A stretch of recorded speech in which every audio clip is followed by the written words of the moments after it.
a Happy New Year to everyone. We have some good news this morning.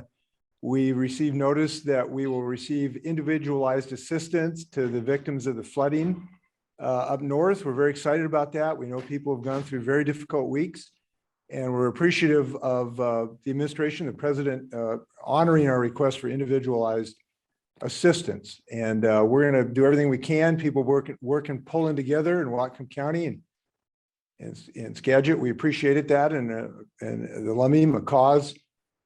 This is yet another effort to show how we can help people through the multiple crises we have. Second issue, I want to say thank you to all of the people who are working so hard right now for the multiple challenges we have. We have weather. We got snowplow drivers who are working like crazy. We got law enforcement personnel who are responding to fender benders all over our state. We want to thank them and their families for working so hard.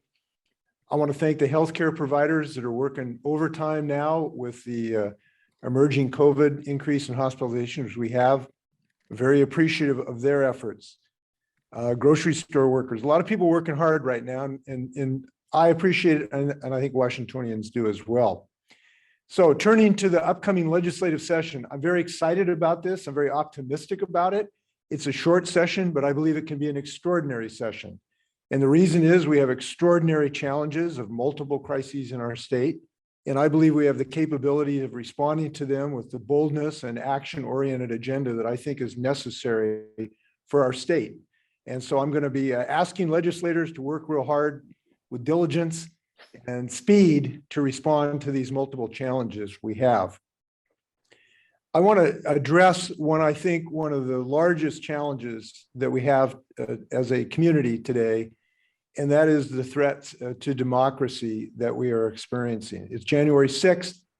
It is the anniversary of an attack on democracy itself in the US Capitol. I experienced that when I was in my residence, and people attacked the governor's residence. I had to go to a safe room because of them coming onto our premises illegally. And I feel very deep in my heart what it meant when the temple of democracy was attacked in Washington, D.C. But this is much more than a simple case of some violence. It is our democracy itself that was attacked and continues to be attacked, unfortunately. And I know we all hearken back to what Benjamin Franklin said when he walked out of that hall. He was asked, what is it, a monarchy or a republic? And he said, it's a republic if you can keep it. And that is in question today, whether we can keep our republic and our democracy, because it was attacked on January 6th in Washington, D.C., and it is still being attacked today, unfortunately, by a defeated president. And I think it's very important for us to focus on the depth and the continuing nature of this ongoing insurgency and the continuing coup that is still going on in our country and in our state. So to respond to that, in part, I've issued an order commemorating and honoring the law enforcement officers in Washington, D.C., some of whom who lost their lives, our National Guard here, our state troopers who've protected us, to honor their efforts and their losses of life in the protection of democracy. But I think we need to do much more than to commemorate this day of infamy. I think we need to realize that this is a continuing effort to continue the big lie, to cast doubt on the fundamental workings of our democracy. And we have to realize, I think, that is a threat that just sort of passed on January 6th, somehow, that we would just make this something that was a day in history. It is a present day. The threat to our democracy is just as dangerous on January 6, 2022 as it was a year ago. And so we simply have to realize the nature of this challenge. The defeated president just last hour said, never give up. He is still intent on continuing this coup effort. And we have to realize, unfortunately, it is not just in other states. It is right here in Washington state, this ongoing effort. It is most disturbing to me that we had 3 Republican legislators who went to an organizing effort to continue that insurgency and to continue to sow doubt on our electoral process. This is a cancer in our society, and I believe we all need to, both parties, respond to it, to speak not just against the violence on January 6th a year ago, but against this continuing big lie that the defeated president and his allies, including 3 legislators or more in our state legislature, that are continuing this effort. And the reason is that if that takes a continued route, if people do believe this election was somehow stolen, we're going to continue to have this threat. So I am calling on all leaders, including Republicans and Democrats, to speak forcefully against this and not allow it to take root. We have to realize we were 1 vice president, 1 secretary of state in Georgia from a successful coup attempt, and that will happen again if we allow it. So I think we need to speak against this, but we need to do more than speak. It should not be legal in the state of Washington for elected officials, candidates for office, to willfully lie about these election results. And unfortunately, they are doing that. This needs to be made illegal. Accordingly, I will support legislation this year to make it a misdemeanor, a gross misdemeanor, to in fact lie about these election results without any basis. And unfortunately, we have seen that behavior in our state. Even today, we continue to see people lie about the election results without any basis to do so. And the reason I know that is that cases have been dismissed where people have made allegations of that regard. The courts have looked at that and found them baseless, without merit, without substance.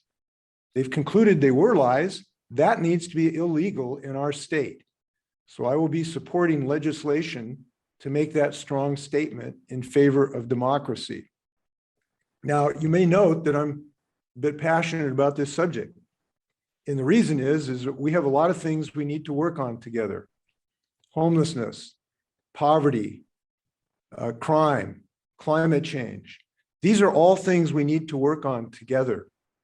But our ability to do so is jeopardized and threatened by this basic threat to democracy itself. And unfortunately, it is a continuing coup attempt that's happening today. And we need to stand up against it today and in the days to come.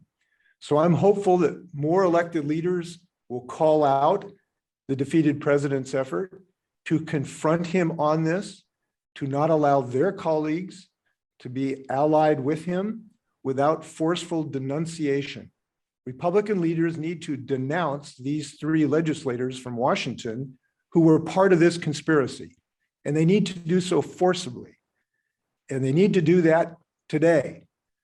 And then we need to work together to try to increase confidence in these systems. Now, we had a Republican Secretary of State who did do that. I want to honor her effort in this regard. She needs to be joined much more in this effort. So that's the most fundamental issue, I believe, today that we need to stand up for. And again, I want to thank the heroic officers who protected democracy in my life when I was in Congress. Thank you for their heroism. Let me turn to some of the efforts briefly that we need to work on. I'm very excited about our effort to move forward on homelessness. We have made a bold proposal to address homelessness, both financially and in a substantive way to make sure that our investments work. We have proposed $815 million to address the affordable housing crisis. But I want to note that one of the strengths and attributes of our proposal, I believe, is it's not just roofs, because we need more than roofs. We need the supportive services to help people break out of chronic homelessness. We need the mental health support systems, the vocational training, the chemical addiction support to help them break out of this. And so I would commend these proposed to the legislature. I know that this is a problem across the state of Washington, and I hope that we will succeed taking a big bite out of homelessness this session.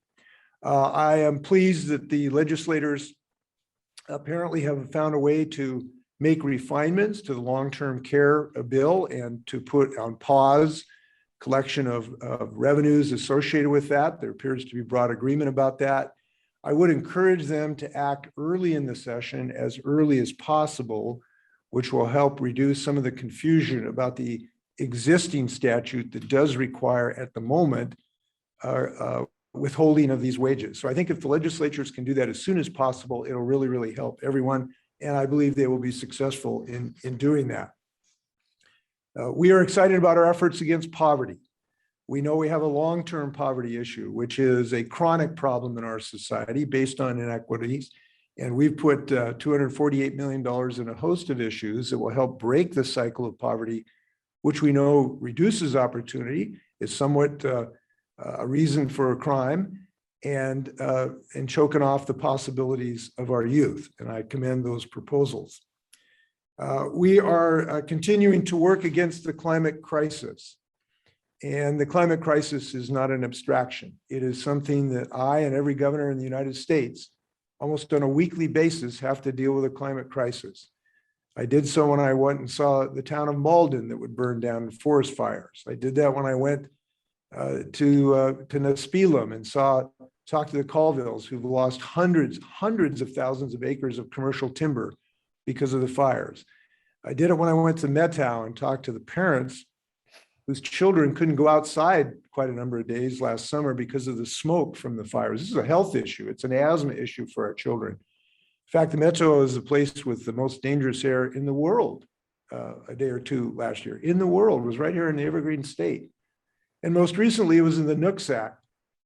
We can't just do the things that I'm glad we're doing, which is to help the individualized assistance that we now have won. We have to confront this peril at its source, which is carbon pollution. And accordingly, I've proposed that we invest $626 million and continue our efforts by accelerating some of the things we're doing to give Washingtonians access to clean electricity, to clean cars, and to have some of the rules in place to prevent increased use of dangerous energy sources. We also proposed $187 million for our salmon and some efforts to help our iconic species upon which Orca and we rely. I commend those to the legislature. I'm very pleased that we have almost all of our schools open today, except for the snow, even in the face of the COVID effort. And I want to commend the educators who've done such a great job working through the COVID crisis. And they have developed protocols to allow us to keep our schools open. And I'm pleased we're starting off on that foot.